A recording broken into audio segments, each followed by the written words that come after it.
Xerneas and Yveltal are so weak and pathetic. Whoa, has it been that long since I've been at the lab? How embarrassing. Give me a moment. Oh, much better. Kia ora everyone, and welcome back to the lab. Hey, how much Pokemon ZA content did I miss while I was away? Nothing. Well, it's almost like no time passed at all. But we do have the impending release of Pokemon ZA, Z to A, Zeta, Za.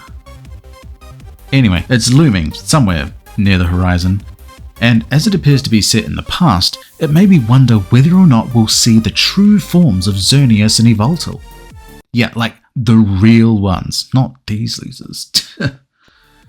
Xerneas and Yveltal are the box legendaries from Pokemon X and Y, and I do actually love them, FYI, but I am pretty certain they're severely weakened in the state we encounter them in those games. I mean, around 3,000 years ago, AZ created the ultimate weapon. He first used it to resurrect his Floette by completely draining the life energy of an unknown quantity of Pokemon and converting it into infinity energy to power the machine, and then used the machine to resurrect Floette. He then modified the machine into a weapon and drained the life energy of Xerneas and Yveltal, using their infinity energy as a destructive force to end an entire war by destroying pretty much everything and everyone. I mean, what a guy. Like, I'm sure he'd get along well with Mr. Stone of the Devon Corporation and Hoenn.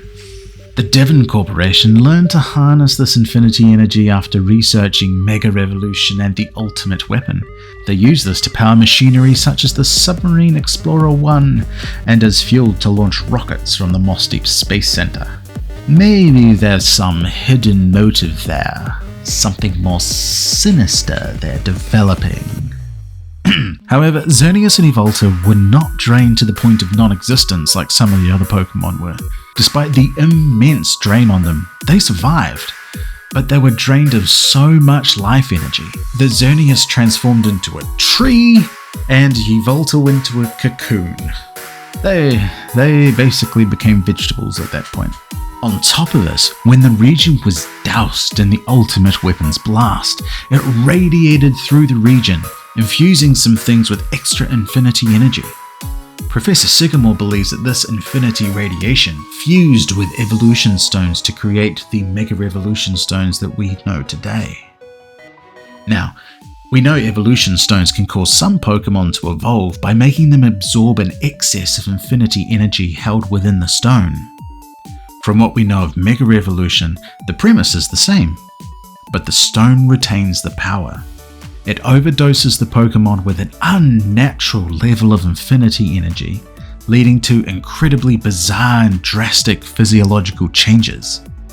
I also believe this is what happened to Carbink, but as it's already part gem, the infinity energy just fused with it like it did with evolution stones and turned it permanently into a Diancie.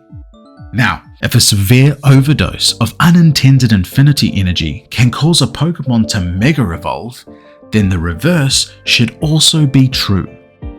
A Pokemon who is forcibly siphoned of a significant portion of their life essence would also have a form change if they survived. This is why I believe that Xerneas and Yveltal once not only looked different, but also were more powerful before they were drained by the ultimate weapon. And with Pokemon ZA coming up, there's a chance we might get to see them in their full glory.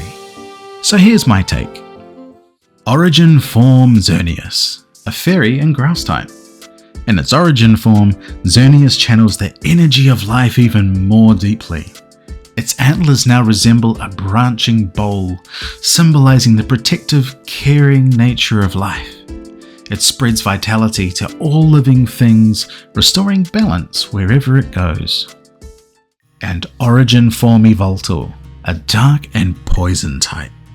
Yveltal's origin form radiates a darker, more toxic energy. Its wings drip with a deadly poison, reflecting its role as a harbinger of decay. With the power of both dark and poison types, it absorbs the life force of everything around it, leaving only death and destruction in its wake. Xerneas' fairy typing represents the spark of life which fosters growth through its grass type. However, Yveltal's poison slowly erodes at that growth, bringing decay and darkness with its dark typing. Yet even in the depths of darkness, life endures.